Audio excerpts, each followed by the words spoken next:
നമ്മൾ ഫസ്റ്റ് സ്കാനിന് പോയപ്പോൾ അവിടെ ആക്കി അലോ ചെയ്തില്ലായിരുന്നു. അപ്പൊ നമ്മൾ തേർഡ് മന്ത് സ്കാനിന് പോകുമ്പോൾ അവിടെ മിക്കവാറും അലോ ചെയ്യില്ല എന്ന് വിചാരിച്ച ആ മൈൻഡ് സെറ്റിലായിരുന്നു ഞാൻ ആക്ച്വലി പോയത്. പക്ഷെ അവിടെ ചെന്നപ്പോൾ വീഡിയോ എടുക്കാൻ പറ്റി. അപ്പോൾ ഈ കുട്ടി ഇന്ന കുട്ടിയാണെന്ന് മനസ്സിലാക്കിയതിന് ശേഷം അതവിടെ നടത്തി, അങ്ങനെ ഒരു പ്രസ്ഥാനം അല്ലെങ്കിൽ ഒരു പരിപാടി നടത്തി. ഇല്ലീഗലായിട്ടുള്ള കാര്യമാണ്. കാര്യം ഒരിക്കലും അങ്ങനെ ചെയ്തുകൂടാ. ദിയാകൃഷ്ണയുടെ പ്രഗ്നൻസി റിവീലിംഗ് വീഡിയോ നിങ്ങൾ എത്ര പേര് കണ്ടു കാണും? ഏകദേശം 18 ലക്ഷം പേരാണ് യൂട്യൂബിൽ ആ വീഡിയോ കണ്ടേക്കുന്നത്. ട്രെൻഡിങ് നമ്പർ 1 ആയിട്ട് തന്നെ യൂട്യൂബിൽ കിടപ്പുണ്ട്. ഈ അടുത്ത് ദിയാകൃഷ്ണയുടെ പേരിൽ കുറച്ച് കോൺട്രവേഴ്സിയും കാര്യങ്ങളൊക്കെ നടന്നിട്ടുണ്ടായിരുന്നു. നിങ്ങൾക്ക് എല്ലാവർക്കും അറിയാമല്ലോ. ഞാൻ എന്തായാലും ആ ഒരു വിഷയം എടുത്ത് വെച്ച് റിയാക്ട് ചെയ്തതുമാണ്. ദിയാകൃഷ്ണൻ ഇന്നൊരു ഇൻസ്റ്റാഗ്രാമിൽ ഒരു സ്റ്റോറി ഇട്ടിട്ടുണ്ട്. On air with views, that's how you come back on YouTube, trending number 1. ഇത്രയും കോൺട്രവേഴ്സിയൊക്കെ നടന്നതിന് ശേഷം ഇങ്ങനെ ഒരു കാര്യം റിവീൽ ചെയ്യുമ്പോഴത്തേക്ക് ഒബിയസ്ലി എന്തായാലും ദിയാകൃഷ്ണനെ പോലെ ഒരാൾക്ക് ഒരുപാട് വ്യൂസ് കിട്ടും അല്ലേ? എന്തായാലും നല്ലൊരു കാര്യം. ദിയാകൃഷ്ണ നല്ല രീതിയിൽ തന്നെ ഇനി മുന്നോട്ട് പോട്ടെ എന്ന് തന്നെ നമുക്ക് പറയാം. എന്തായാലും ഈ ഒരു വീഡിയോക്കകത്ത് ഞാൻ ദിയാകൃഷ്ണ എടുത്ത് വെച്ചിട്ട് ഭയങ്കരമായിട്ട് കുറ്റോ കാര്യങ്ങളോ ഒന്നും ഞാൻ പറയുന്നില്ല. പക്ഷേ എനിക്ക് ഇന്നലെ ആ ഒരു പ്രഗ്നൻസി റിവീലിംഗ് വീഡിയോക്കകത്ത് കുറച്ച് സംഭവങ്ങൾ പുള്ളിക്കാരത്തി കാണിച്ചിട്ടുണ്ട്. അതിനെ പറ്റിയിട്ട് എനിക്ക് 2 വാക്ക് സംസാരിക്കണമെന്ന് തോന്നി. അതിനൊരു റീസണും ഉണ്ട് സംസാരിക്കാനായിട്ട്. ഓക്കെ, എന്തായാലും പുള്ളിക്കാരത്തിയുടെ ഇന്നലത്തെ ആ ഒരു പ്രഗ്നൻസി വീഡിയോക്കകത്ത് ഒരു ചെറിയ പോർഷൻസ് കാണിക്കുന്നുണ്ട്. അതായത് ഈ സ്കാനിങ്, അതായത് 3ാമത്തെ സ്കാനിങ് എന്നും പറഞ്ഞിട്ട് ആ സ്കാനിങ് റൂമിൽ ചെന്നിട്ട് അതിന്റെ റിസൾട്ടും കാര്യങ്ങളും എല്ലാം വീഡിയോ ഷൂട്ട് ചെയ്തിട്ട് പുള്ളിക്കാരത്തി പുറത്തിടുന്നുണ്ട്. ശരിക്കും പറഞ്ഞു കഴിഞ്ഞാൽ ഈ ഒരു കാര്യം അങ്ങനെ ഷൂട്ട് ചെയ്ത് വെളിയിലിടാൻ പറ്റുമോ എന്ന് എനിക്കറിയത്തില്ല. അതിനെ പറ്റിയിട്ട് കൂടുതലായിട്ട് നിയമങ്ങൾ പഠിച്ച ആൾക്കാരുണ്ടെങ്കിൽ നിങ്ങൾ തീർച്ചയായിട്ടും കമന്റ് ചെയ്യണം. ശരിക്കും പറഞ്ഞു കഴിഞ്ഞാൽ ഒരു സ്കാനിങ് സെന്റേഴ്സിലും ഇത് അലോ ചെയ്യത്തില്ല. ദിയ തന്നെ അത് ഓൾറെഡി പറയുന്നുണ്ട്. ഞാൻ ആ പറയുന്ന ജസ്റ്റ് ഒരു പോർഷൻ ഞാൻ നിങ്ങളെ കേൾപ്പിച്ചു തരാം. തേർഡ് മന്തിന്റെ സ്കാനും സത്യം പറഞ്ഞാൽ തേർഡ് മന്ത് ഇന്ന് നമ്മൾ സ്കാൻ എടുക്കാൻ പോയപ്പോൾ നമ്മൾ ഫസ്റ്റ് സ്കാനിന് പോയപ്പോൾ അവിടെ ആക്കി അലോ ചെയ്തില്ലായിരുന്നു. അപ്പൊ നമ്മൾ തേർഡ് മന്ത് സ്കാനിന് പോകുമ്പോൾ അവിടെ മിക്കവാറും അലോ ചെയ്യില്ല എന്ന് വിചാരിച്ച ആ മൈൻഡ് സെറ്റിലായിരുന്നു ഞാൻ ആക്ച്വലി പോയത്. പക്ഷെ അവിടെ ചെന്നപ്പോൾ വീഡിയോ എടുക്കാൻ പറ്റി. അതുകൊണ്ട് എനിക്ക് വീഡിയോയുടെ ബിഗിനിങ് ഞാൻ സംസാരിക്കുന്നൊന്നും എടുക്കാൻ പറ്റിയില്ല. കുറച്ച് ഷോർട്സ് കാണിക്കാമെന്ന് വിചാരിച്ചു. അങ്ങനെയാണ് ഞാൻ കാണിച്ചത്. അപ്പൊ നിങ്ങൾക്ക് നമ്മുടെ ഈ ഒരു സ്കാനിങ് എന്ന ദേവനതി പോവായിരുന്നത് സ്കാനിങ് ആൻഡ് നമ്മുടെ ഒരു അറിഞ്ഞപ്പോൾ ഉള്ള അന്നത്തെ ദിവസത്തെ റിയാക്ഷനും എല്ലാം ഇഷ്ടപ്പെട്ടിട്ടുണ്ടെങ്കിൽ ഡു ലൈക്ക്. സംഭവം ഇതാണ്. ഇതിനകത്ത് ദിയ തന്നെ പറയുന്നുണ്ട് ആദ്യം 2-3 സ്ഥലത്ത് പോയ സമയത്ത് സമ്മതിച്ചില്ല എന്ന്. അത് തന്നെയാണ് ഞാനും പറഞ്ഞത്. അങ്ങനെ എല്ലായിടത്തും ഈ ഒരു കാര്യം സമ്മതിക്കത്തില്ല. സമ്മതിക്കാതിരിക്കാനായിട്ടുള്ള റീസൺ എന്താണെന്ന് വെച്ച് കഴിഞ്ഞാൽ കൊച്ചു ആണാണോ പെണ്ണാണോ എന്ന് നമുക്ക് ഒരിക്കലും മുന്നേ പറഞ്ഞുകൂടാ, ഇല്ലേ? ജെൻഡർ ഡിറ്റർമിനേഷൻ മുന്നേ നടത്തിക്കൂടാ. കാര്യം നമുക്കറിയാം അതിന്റെ നിയമം എന്തൊക്കെയാണ് എന്ന്. അതിന്റെ നിയമത്തെ പറ്റിയിട്ട് നിങ്ങൾക്ക് കൂടുതലായിട്ട് അറിയില്ലെങ്കിൽ ഞാൻ ജസ്റ്റ് നിങ്ങൾക്ക് ഞാൻ വായിച്ചു തരാം. The Supreme Court observed that prenatal sex determination is a grave offense with serious consequences for the society as a whole.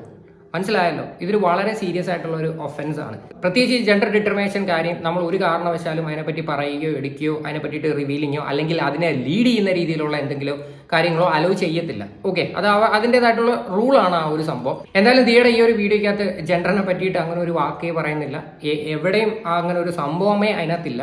അത് മാത്രമല്ല, ഏകദേശം 3ാമത്തെ മാസം സ്കാനിൽ അത്ര പെട്ടെന്ന് അങ്ങനെ കണ്ടുപിടിക്കാനും പറ്റത്തില്ല, അല്ലെ? ഈ സ്കാനിങ് വീഡിയോ എടുത്ത് പുറത്തിടാനായിട്ട് അങ്ങനെ പറ്റത്തില്ല. അത് സത്യം പറഞ്ഞാൽ അതിനെ പറ്റിയിട്ട് സംസാരിക്കുന്ന ഒരു ഡോക്ടർ തന്നെയാണ്. പുള്ളിയുടെ പേര് വിനീത് എന്നാണ്. എനിക്ക് പുള്ളിക്കാരനെ അറിയാവുന്ന ഒരു വ്യക്തി തന്നെയാണ്. എന്തായാലും പുള്ളിക്കാരൻ ഈ ഒരു വിഷയത്തെ പറ്റിയിട്ട് റിയാക്ട് ചെയ്ത് ഒരു വീഡിയോ ഇട്ടിട്ടുണ്ട്. ഞാൻ ആ വീഡിയോ നിങ്ങളെ കാണിക്കാം. 1994 pre conceptional and pre natal diagnostic technique act എന്ന് പറയുന്ന ഒരു ആക്ട് ഉണ്ടായി. അതായത് ലിംഗനിർണയം പാടില്ല ഇന്ത്യയിലും. കാര്യം അതിനു മുമ്പ് ഇന്ത്യയിലെ പല ഭാഗത്തും ഈ ആൺകുട്ടികളെ മാത്രം എടുത്തുകൊണ്ട് ബാക്കി പെണ്ണാന്നറിഞ്ഞ് അബോർട്ട് ചെയ്യുന്ന ഒരു അവസ്ഥ ഉണ്ടായിരുന്നു. അത് ഒഴിവാക്കാൻ വേണ്ടി ലിംഗനിർണയം പാടില്ല ഒരു രീതിയിലും.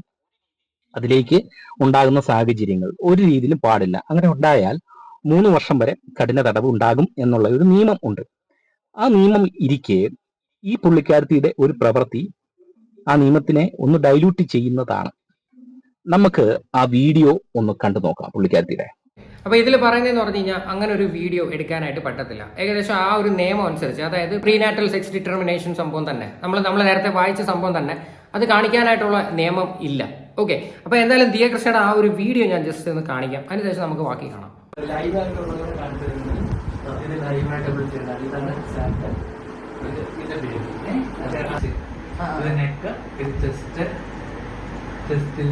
ഇത് ഹാർട്ട് ബീറ്റ് കാണണോ? ഇതാണ് ഇത്രയാണ്. ഇത് 2 ലൈനായിട്ട് കാണുന്ന സ്പൈനാണ്. അത് നമുക്ക് റെയിൽവേ ട്രാക്ക് പോലെ അത് വന്നിട്ടുണ്ട്. ഇത് കാണുന്ന സ്പൈൻ. ഇത് ഹാൻഡ്, ഇത് റിസ്റ്റ്, ഇത് പോറാണ്. അങ്ങനെ ഇത് നോക്കിയോ, തല മൊത്തം വേഗം പൊക്കി കാണിച്ചിരുന്ന മൂമെന്റ് ആണോ നമ്മൾ പറഞ്ഞത്? അനങ്ങാണ് കാണിച്ചിരുന്നത്. കേട്ടോ ക്ലിയർ ആയില്ല ഫുൾ ഞാൻ നേരത്തെ സമയത്താൽത്തേക്ക് വന്നേ ഇത് ഞങ്ങൾക്ക് ഇതാണ് നമ്മുടെ വെസ്റ്റേഷൻ സ്റ്റാർട്ട് എന്നാണ് സംഭവം ഇതാണ്. ആ ഒരു ഇത് വീഡിയോ കാണുമ്പോഴത്തേക്ക് അവരുടെ ഹാപ്പിനെസ്സും കാര്യങ്ങളൊക്കെ അതിന്റെ വഴിക്ക് നടക്കുന്നുണ്ട്. പക്ഷേ ഈ ഒരു സാധനം അത്ര, അതായത് ബ്ലർ പോലും ചെയ്യാതെ അങ്ങനെ രീതിയിൽ നമ്മൾ യൂട്യൂബിൽ കാണിച്ചുകൂടാ എന്നാണ് ഈ ഒരു പുള്ളി പറഞ്ഞു വരുന്നത്. പ്രത്യേകിച്ച് ഈ പുള്ളി ഇവിടെ മെയിനായിട്ട് എടുത്തു പറയണത് ഈ ഡയഗ്നോസ്റ്റിക് സെന്റർ ഉണ്ടല്ലോ, ഈ സ്കാനിങ് സെന്ററിനെയാണ് കുറ്റപ്പെടുത്തുന്നത്. കാര്യം ഇങ്ങനെയുള്ള കുറേ സ്കാനിങ് സെന്റേഴ്സ് ഉണ്ട്. അതായത് എന്തു പറയണ്ട, ഭയങ്കര ഒട്ടും ഉത്തരവാദിത്തമില്ലാത്ത രീതിയിലാണ് പല സ്കാനിങ് സെന്റേഴ്സും പെരുമാറുന്നത്. ഈ അടുത്ത് തന്നെ നമ്മളൊരു വാർത്ത കണ്ടതാണ് ആലപ്പുഴയിലെ ഒരു സ്കാനിങ് സെന്ററിലെ വിഷയം. അതായത് പ്രഗ്നന്റ് ആയിട്ടുള്ള ഒരു ലേഡിയെ ഇതുപോലെ സ്കാനിങ്ങിന് കൊണ്ടു ചെന്നപ്പോഴത്തേക്ക് കുഴപ്പമൊന്നുമില്ല, അടിപൊളിയായിട്ടിരിക്കുന്നു, കൊച്ചിന് ഒരു കുഴപ്പമില്ല, ബേബി നല്ല ഹെൽത്തി ആണെന്ന് പറഞ്ഞു. അതിനുശേഷം പ്രസവം കഴിഞ്ഞതിന് ശേഷം ആ കൊച്ചിന് കുറെ ഡിസബിലിറ്റീസും കാര്യങ്ങളൊക്കെ ഉണ്ടായിരുന്നു. അതിനുശേഷം അവർ ആ ഒരു സ്കാനിങ് സെന്ററിനെതിരെ കേസ് കൊടുക്കുന്നു. ആ സ്കാനിങ് സെന്റർ പിന്നെ പൂട്ടുന്നു. അങ്ങനെയൊക്കെയുള്ള കുറച്ച് പ്രശ്നങ്ങൾ നടന്നിട്ടുണ്ടായിരുന്നു. ആ ഒരു വീഡിയോ ഞാൻ നിങ്ങളെ ജസ്റ്റ് കാണിക്കാം. സ്കാനിംഗ് സെന്ററുകളുടെ ഭാഗത്തുനിന്നും ഉണ്ടായത് എന്തൊക്കെയാണ് കണ്ടെത്തലുകൾ, നടപടിയുടെ കൂടുതൽ വിവരങ്ങൾ? അഞ്ജലി, ആലപ്പുഴയിൽ അപൂർവ വൈകല്യത്തോടെ കുഞ്ഞ് ജനിച്ച സംഭവത്തിൽ സ്കാനിംഗ് സെന്ററുകൾക്ക് ഗുരുതര പിഴവ് സംഭവിച്ചതായിട്ടാണ് ആരോഗ്യവകുപ്പിന്റെ കണ്ടെത്തൽ. 2 സ്കാനിംഗ് സെന്ററുകളാണ് പൂട്ടി ലൈസൻസും റദ്ദാക്കിയിരിക്കുന്നത്. ആലപ്പുഴ നഗരത്തിൽ പ്രവർത്തിക്കുന്ന മിഡാസ്, ശങ്കേഴ്സ് സ്കാനിംഗ് സെന്ററുകളാണ് പൂട്ടി സീൽ ചെയ്തത്. മാത്രമല്ല, ഈ പരിശോധന നടത്തിയപ്പോൾ ആരോഗ്യവകുപ്പിന്റെ തന്നെ പരിശോധനയിൽ ഗുരുതരമായിട്ടുള്ള ക്രമക്കേടുകൾ ഈ സ്കാനിംഗ് സെന്ററുകളുടെ ഭാഗത്തുണ്ടായതായിട്ടും കണ്ടെത്തിയിട്ടുണ്ട്. ഈ 2 വർഷം വരെ ഈ പരിശോധനാ റെക്കോർഡുകളൊക്കെ സൂക്ഷിക്കണം എന്നുള്ള നിബന്ധനയുണ്ട്. പക്ഷെ ഇത് ലാബുകൾ പാലിച്ചിട്ടില്ല എന്നുള്ളതാണ് കണ്ടെത്തിയിരിക്കുന്നത്. ഇത് ഈ റെക്കോർഡുകൾ നശിപ്പിച്ചതാണോ തുടങ്ങിയ കാര്യങ്ങൾ സംബന്ധിച്ചായിരുന്നു ആ ഒരു വാർത്ത. അതിനെ തുടർന്ന് 2 സ്കാനിംഗ് സെന്റേഴ്സ് ഒക്കെ പൂട്ടി കെട്ടിയിട്ടുണ്ട്. എന്തായാലും ഇങ്ങനെയുള്ള പരിപാടികൾ, അതായത് പല സ്കാനിംഗ് സെന്റേഴ്സിലും പോയിട്ട് നമ്മൾ സ്കാൻ ചെയ്യുന്ന റിപ്പോർട്ട്സ് ഒക്കെ ഉണ്ടല്ലോ, അതൊന്നും വിശ്വസിക്കാൻ പറ്റാത്ത രീതിയിലോട്ടാണ് പല ആൾക്കാരും ഓരോ പ്രവൃത്തികളെന്ന് വെച്ച് കഴിഞ്ഞാൽ. ഓക്കെ, എന്തായാലും നമുക്ക് പുള്ളി പറയുന്ന വാക്യം കേട്ടു നോക്കാം. ഫോക്കസ് ചെയ്താണ് വീഡിയോ എടുത്തിരിക്കുന്നത്. അപ്പോൾ ഒരു കാരണവശാലും അതിനകത്ത് വീഡിയോ എടുക്കാൻ പറ്റിയ എക്സെപ്ഷൻ ഉണ്ട്. എക്സെപ്ഷൻ എന്ന് പറയുമ്പോൾ കോർട്ട് ഓർഡർ ആയിരിക്കാം, അല്ലെങ്കിൽ എഡ്യൂക്കേഷണൽ പർപ്പസിനായിരിക്കാം, അല്ലെങ്കിൽ ഒരു ഇൻസ്റ്റിറ്റ്യൂഷൻ, അതായത് ഒരു പഠിപ്പിക്കുന്ന ഒരു മാനേജ്മെന്റ് ഇൻസ്റ്റിറ്റ്യൂഷൻ ആയിരിക്കാം. ഇതൊരു രീതിയിലും ലിംഗനിർണയത്തിനെ സഹായിക്കുന്നതല്ലായിരിക്കണം. ഓക്കെ, അതായത് നമുക്ക് സ്കാനിങ് സെന്റേഴ്സിലെ വീഡിയോ കാര്യങ്ങളും എടുക്കാം. പക്ഷെ അത് എങ്ങനെയാണ്? എഡ്യൂക്കേഷണൽ പർപ്പസിലായിരിക്കണം. അല്ലെങ്കിൽ ഈ പറയുന്ന പോലെ തന്നെ മെഡിക്കൽ ഇൻസ്റ്റിറ്റ്യൂഷൻ മാനേജ്മെന്റിന്റെ ഒക്കെ അവർക്കൊക്കെ വേണ്ടിയിട്ട് നമുക്ക് അങ്ങനെയുള്ള വീഡിയോസ് എടുക്കാം. പക്ഷെ ഒരിക്കലും ഒരു ലൈഫ് സ്റ്റൈൽ വ്ളോഗിങ്ങിന് വേണ്ടിയിട്ട് ഇങ്ങനെ ഒരു സാധനം ഷൂട്ട് ചെയ്ത് പുറത്ത് വിടാൻ പറ്റില്ല എന്നാണ് പുള്ളി പറയുന്നത്. അതായത് സെക്സ് ഡിറ്റർമിനേഷനകത്തോട്ട് ലീഡ് ചെയ്യുന്ന രീതിയിലുള്ള ഒരു കാര്യങ്ങൾ പബ്ലിക്കിൽ കാണിച്ചുകൂടാ എന്നാണ് പറയുന്നത്. ഓക്കെ, അതൊരിക്കലും അങ്ങനെ ഉണ്ടാകരുത്. ലിംഗനിർണയം ഉണ്ടാകാനുള്ള ഒരു സാഹചര്യം ഉണ്ടാകരുത്. പക്ഷെ ഈ കുട്ടിയുടെ ഗർഭം 3-ാം മാസം ആണ്. ലിംഗനിർണയത്തിനുള്ള ചാൻസ് വളരെയധികം കുറവാണെങ്കിൽ തന്നെയും ഈ ഒരു പ്രവൃത്തി, ഈ ഒരു നിയമത്തിന് ഭയങ്കര ആയിട്ടുള്ള ഒരു ഡൈലൂഷൻ അല്ലെങ്കിൽ ഒരു വെല്ലുവിളിയാണ് നടത്തിയത്. കാര്യം ആ കുട്ടിക്ക് ഒട്ടും തന്നെ വിവരമുണ്ടാകാൻ സാധ്യതയില്ല. അങ്ങനെ ഉണ്ടായിരുന്നെങ്കിൽ ഈ ഒരു പ്രവൃത്തി ചെയ്യത്തില്ലായിരുന്നു. ആ വീഡിയോ ഞാനത് ഫെയ്ഡ് ആക്കിയതാണ്. നല്ലവണ്ണം ക്ലാരിറ്റി ആയിട്ട് അത് ചെയ്യുന്നുണ്ട്, ആ വീഡിയോ ഫോക്കസ് ചെയ്യുന്നുണ്ട്. അപ്പോ അതൊരിക്കലും അനുവദിച്ചുകൂടാ. അങ്ങനെ അനുവദിക്കുകയാണെങ്കിൽ ഈ നിയമം ഉണ്ടാകേണ്ട സാഹചര്യമില്ല. എന്നിട്ട് പുള്ളിക്കാരത്തിയുടെ ചാനൽ, അതായത് യൂട്യൂബ് ചാനലായിട്ടുള്ള OC ടോക്സിനകത്ത് പോസ്റ്റ് ചെയ്തിരിക്കുന്നു. തികച്ചും നിങ്ങൾ പറ, ഇങ്ങനെ ഒരു നിയമമുണ്ട്, ഒരു രീതിയിലും വീഡിയോ പിടിക്കാനോ അല്ലെങ്കിൽ അതിന്റെ വീഡിയോ പിടിക്കേണ്ട എക്സെപ്ഷൻസ് ഉണ്ടോ? സാഹചര്യമില്ലാത്ത രീതിയിലും ലിംഗനിർണയത്തിലെ ഒരു രീതിയിലും സ്വാധീനിക്കാൻ ചാൻസ് ഇല്ലാത്ത രീതിയിലുമായിരിക്കണം വീഡിയോ പിടിക്കേണ്ടത്. ഈ കുട്ടി 3-ാം മാസത്തിലാണെങ്കിൽ തന്നെയും ഈ ഒരു പ്രവൃത്തി അതൊരിക്കലും ശരിയാണെന്ന് തോന്നുന്നില്ല. ചെന്നപ്പോൾ അവർ സമ്മതിച്ചു. അപ്പോൾ ആ കുട്ടിക്ക് വിവരമില്ലായ്മയിലല്ല പ്രധാനം, മാനേജ്മെന്റിന് ഉണ്ടായ ഒരു വീഴ്ചയാണ് അവിടെ പ്രധാനം. അവരാദ്യം സമ്മതിച്ചില്ല. അപ്പോൾ ഈ കുട്ടി ഇന്ന കുട്ടിയാണെന്ന് മനസ്സിലാക്കിയതിന് ശേഷം അതവിടെ നടത്തി, അങ്ങനെ ഒരു പ്രസ്ഥാനം അല്ല ഒരു പരിപാടി നടത്തി. ഇല്ലീഗലായിട്ടുള്ള കാര്യമാണ്. കാര്യം ഒരിക്കലും അങ്ങനെ ചെയ്തുകൂടാ. എന്തായാലും ദിയകൃഷ്ണയ്ക്ക് ഇതിനെ പറ്റിയിട്ട് കാര്യമായിട്ട് അറിയില്ല എന്ന് എനിക്ക് തോന്നുന്നു. അത് മാത്രമല്ല, ഓൾറെഡി പുള്ളിക്കാരത്തി വീഡിയോയിൽ പറയുന്നുണ്ട് 1-2-3 സ്ഥലത്ത് അനുവദിക്കുന്നില്ലെന്ന്. ഈ ഒരു വിഷയത്തെ പറ്റിയിട്ട് നിങ്ങൾക്ക് വേണമെങ്കിലും ഏതെങ്കിലും ഹോസ്പിറ്റലോ അല്ലെങ്കിൽ ഏതെങ്കിലും സ്കാനിങ് സെന്റേഴ്സിലോ ചോദിക്കാം.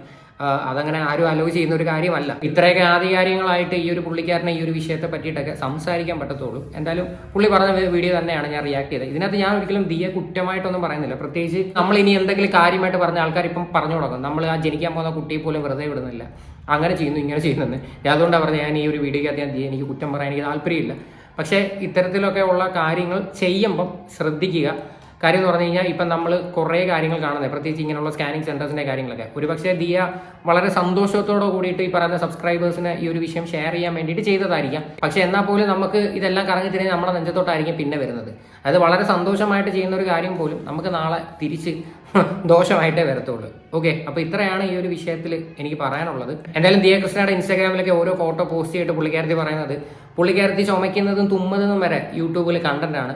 ആ കണ്ടന്റും കൊണ്ടാണ് നമ്മുടെ ഫാമിലിയിലുള്ള എല്ലാവരെയും നമ്മൾ അരി മേടിച്ച് കൊടുക്കുന്നതെന്നൊക്കെയാണ് പുള്ളിക്കാരത്തി പറയണത്. എന്തായാലും പുള്ളിക്കാരത്തിയുടെ മനസ്സിൽ അങ്ങനെ ഒരു ചിന്തയുള്ള സ്ഥിതിക്ക് നമ്മളായിട്ട് അത് ഒരിക്കലും തിരുത്തുന്നില്ല.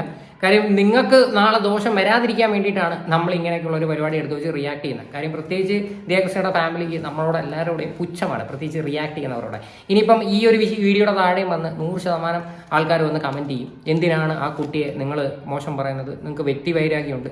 ഇത് ഒരു രീതിയിലുള്ള ഒരു വ്യക്തിവൈരാഗ്യമോ കാര്യങ്ങളോ അല്ല. ഈ ഒരു സാധനം കണ്ടപ്പം എടുത്തു വെച്ച് പറയണമെന്ന് തോന്നിയതാണ്. ഈ ഒരു വീഡിയോയ്ക്കകത്ത് മോശമായിട്ടുള്ള ഒരു രീതിയിൽ ഞാൻ പറയുകയോ എടുക്കുകയോ ചെയ്തിട്ടില്ല. അത് മാത്രമല്ല ദിയ കൃഷ്ണ എവിടെയും കുറ്റം പറഞ്ഞിട്ടുമില്ല. ആ സ്കാനിങ് സെന്ററിലെ വീഴ്ചയാണ്, അതാണ് എനിക്ക് തോന്നിയത്. കാര്യം ഒരു സ്കാനിങ് സെന്റേഴ്സിലും ഇങ്ങനെയുള്ള സംഭവങ്ങളൊന്നും അലോ ചെയ്ത് കൊടുക്കത്തില്ല. അത് അതിൻ്റെതായിട്ടുള്ള റൂൾസ് ആൻഡ് റെഗുലേഷൻസ് ഉണ്ട്. ഓക്കെ, അത് നിങ്ങൾ എപ്പോഴും മനസ്സിലാക്കുക. അപ്പോൾ അതുകൊണ്ട് അല്ലെങ്കിൽ നിങ്ങൾ തന്നെ ആലോചിക്കുക, ആ ഒരു പോർഷൻ അവർ ബ്ലർ ചെയ്തിട്ടില്ല. അതൊക്കെ ശരിക്കും ബ്ലർ ചെയ്ത് ഇടേണ്ട ഒരു പോർഷൻ തന്നെയാണത്. അപ്പോൾ ഇത്രയുള്ള സംഭവം. എന്തായാലും ഇതിനെക്കുറിച്ചിട്ടുള്ള നിങ്ങളുടെയൊക്കെ അഭിപ്രായങ്ങൾ എന്താണെന്ന് വെച്ചാൽ നിങ്ങൾ തീർച്ചയായിട്ടും കമൻറ്റ് ചെയ്യുക.